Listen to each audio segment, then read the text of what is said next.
भारत और पाकिस्तान के रिश्तों में तनाव नया नहीं है, लेकिन ऑपरेशन सिंदूर के बाद पाकिस्तान की जो हालत हुई वो सिर्फ बॉर्डर पर ही नहीं, दुनिया के कई मंचों पर दिख रही है। पाकिस्तान तिलमिला रहा है, लेकिन बेजा हरकतें छोड़ नहीं रहा। दिल्ली ब्लास्ट के तार फिर से पाकिस्तान से जुड़ते दिखे और इस बीच भारत के रक्षा मंत्री राजनाथ सिंह ने एक ऐसा बयान दे दिया जिसने इस पूरी बहस को एक नए मोड़ पर ला दिया है। ऑपरेशन सिंदूर भारतीय सेना की वह निर्णायक कार्रवाई रही जिसने पाकिस्तान की साजिशों को जड़ से काट दिया। पाकिस्तान ने कई महीनों से सीमा पार आतंकी ढांचा मजबूत करने की कोशिश की थी, लेकिन इन ऑपरेशन ने उसके लॉन्च पैड से लेकर सप्लाई चेन तक हर स्तर पर प्रहार किया। पाकिस्तान को गहरा नुकसान हुआ, उसके कई आतंकी कमांडर ढेर हुए और उनके कई ठिकाने राख में बदल गए। परंपरागत कार्रवाई से अलग इस ऑपरेशन का संदेश साफ था। भारत अब आतंक के खिलाफ सिर्फ प्रतिक्रिया नहीं देता बल्कि प्रहार करता है। पाकिस्तान की बौखलाहट यहीं से शुरू हुई, क्योंकि ये उसके लिए सिर्फ सैन्य पराजय नहीं बल्कि अंतर्राष्ट्रीय स्तर पर उसकी छवि को लगी गहरी चोट थी। जब दिल्ली ब्लास्ट हुआ तो शुरुआत में ये एक अलग घटना लग रही थी, लेकिन जांचों ने फिर वही कहानी सामने ला दी।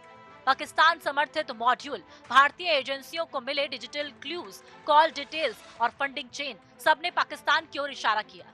ये वही पुरानी रणनीति है, सीमाओं पर दबाव, भीतर आतंक का बीज बोने की कोशिश।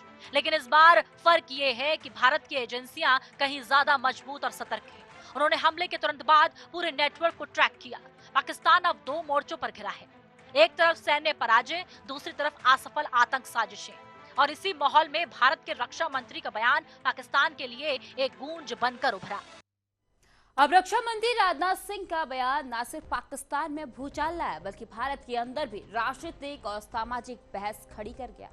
सिंधी समाज की भावनाओं पर यह बयान सीधा असर डालता है, क्योंकि सिंध सिर्फ एक भूगोल नहीं, एक इतिहास, संस्कृति और पहचान भी है। दिल्ली में संधी समाज के कार्यक्रम में राजनाथ सिंह का बयान भावनाओं से भरा और रणनीतिक रूप से सटीक था। उन्होंने कहा कि बॉर्डर बदलते रहते हैं, कौन जानता है कल सिंध फिर भारत का हिस्सा बन सकता है। ये बयान पाकिस्तान को कूटनीतिक तौर पर असहज करता है, क्योंकि सिंध प्रांत ऐतिहासिक रूप से भारत की सांस्कृतिक धारा का मूल हिस्सा रहा है। बंटवारे के समय लाखों सिंधियों को अपना घर छोड़कर भारत आना पड़ा। उनके लिए ये मुद्दा आज भी भावनात्मक है। राजनाथ सिंह ने इस पीड़ा का सम्मान किया, साथ ही पाकिस्तान को एक सख्त संदेश भी दिया। अगर पाकिस्तान शांति नहीं चाहता तो सीमाओं की स्थिरता भी हमेशा नहीं रहती। इतिहास गवाह है, सीमाएं तब बदलती हैं जब देश अपनी सुरक्षा और सभ्यता की रक्षा करते हैं। और मैं यहाँ पर आदरणीय लाल कृष्ण आडवाणी जी का भी जिक्र करना चाहता हूँ। हमारे नेता थे, आज हैं। आडवाणी जी ने अपनी एक पुस्तक में लिखा है कि सिंधी हिंदू और विशेषकर उनकी पीढ़ी के लोग अभी भी भारत से सिंध को अलग करने की बात को स्वीकार नहीं कर पाए हैं। न केवल सिंध में बल्कि पूरे भारत में हिंदू सिंधु नदी को पवित्र मानते थे।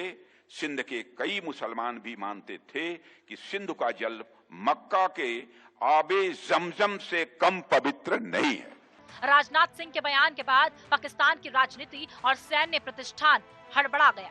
विश्लेषक यह दावा करते दिखे कि भारत विस्तारवादी नीति अपना रहा है, लेकिन असल डर कुछ और है।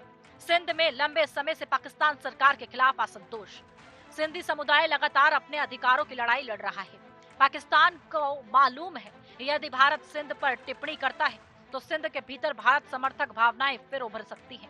पाकिस्तान की सबसे बड़ी कमजोरी यही है, उसके अपने प्रांत उससे खुश नहीं। राजनाथ का बयान इस चुभन को सीधे छू गया और इसी वजह से ये बयान सिर्फ शब्द नहीं, पाकिस्तान के राजनीतिक गलियारों में एक साया बन गया है। Bureau report, TV 100। ऑपरेशन सिंदूर की गूंज और दिल्ली ब्लास्ट की जांच के बीच रक्षा मंत्री राजनाथ सिंह का बयान भारत पाकिस्तान संबंधों में नया भूचाल लेकर आया है। सिंधी समाज के कार्यक्रम में दिया गया उनका वक्तव्य कि सीमाएं बदलती रहती हैं और सिंध फिर भारत का हिस्सा बन सकता है, सिर्फ एक राजनीतिक टिप्पणी नहीं बल्कि एक रणनीतिक संदेश भी माना जा रहा है। पाकिस्तान पहले ही सैन्य और कूटनीतिक दबाव में है, ऐसे में यह बयान उनकी बेचैनी और बढ़ाता है। कैमरा पर्सन प्रिंस के साथ में टीवी 100 न्यूज़।